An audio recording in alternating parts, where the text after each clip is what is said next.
बिस्मिल्लाहिर्रहमानिर्रहीम। अस्सलाम वालेकुम। कैसे हैं आप सब? उम्मीद करती हूँ सब ठीक ठाक होंगे और खैरियत से होंगे। मैं हूं निसा अंसारी और आप देख रहे हैं निसा लव कुकिंग। निसा लव कुकिंग में आज हम बनाएंगे बहुत ही हेल्दी सा शेक जो बहुत ही मज़े का बनता है। वैसे भी आप लोगों को पता है कि रमज़ान मुबारक आ चुका है और रमज़ान में तकरीबन इफ्तार के बाद हमसे बहुत कुछ फ्राई चीज़ें नहीं खाई जाती, तो हम चाहते हैं कि हमें कोई ऐसी हेल्दी डाइट दी जाए जो बहुत ही परफेक्ट हो। तो इसके लिए हमें चाहिए बनाना, उसके लिए खजूर, बादाम और अखरोट।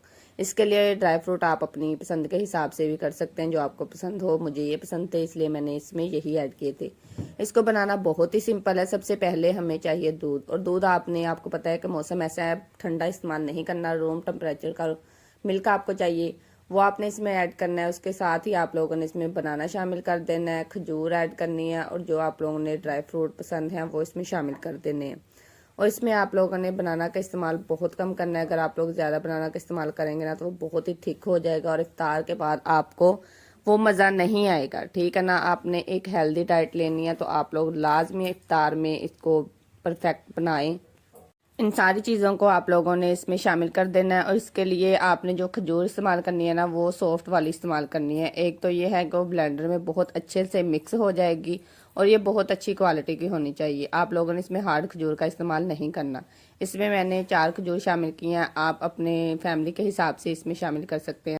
और आप लोगों ने सारी खजूर की गुठलियाँ निकाल के रख लेनी है। इसको आपने गुठलियों को वॉश करके इसको आप लोग पढ़ाई के तौर पर भी इस्तेमाल कर सकते हैं, क्योंकि बहुत सारे घरों में ये ऐसे इकट्ठी करके इस्तेमाल की जाती हैं। उसके बाद सारी खजूरें आप लोगों ने इसमें शामिल कर देनी है और उसको ब्लेंडर को स्टार्ट कर देना है और उसको अच्छे से ब्लेंड होने देना है।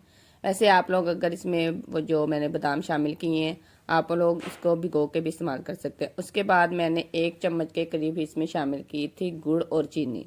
आप लोग अपने हिसाब से शामिल कर सकते हैं, अगर आप लोग मीठा ज़्यादा पसंद करते हैं। इसलिए वैसे भी मैंने खजूरें भी ऐड किए हैं तो इसमें मीठा ज़रा कम ही डाला जाएगा। मुझे गुड़ ज़्यादा पसंद है इसलिए मैंने वो भी शामिल किया था। उसके बाद आपने ब्लेंडर को स्टार्ट कर देना है, उसको अच्छे से ब्लेंड होने देना है। इसमें आप लोगों ने कोई बर्फ़ वगैरह या दूध ठंडा इस्तेमाल नहीं करना है। इससे ये होगा कि आपका गला वगैरह ख़राब हो सकता है, क्योंकि मोस्टली मेरा वैसे ही गला ख़राब हो चुका है, तो इसलिए मैंने रूम टेम्परेचर पे ही दूध का इस्तेमाल किया था।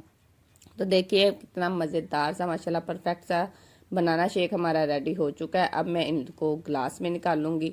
आप लोग भी रमज़ान में इसको लाजमी ट्राई कीजिएगा। आई होप आप लोगों को मेरी वीडियो पसंद आ रही होगी। तो जिन लोगों को मेरी वीडियो पसंद आ रही है प्लीज़ वो मेरी वीडियो को लाइक और मेरे चैनल को सब्सक्राइब कर दिया करें।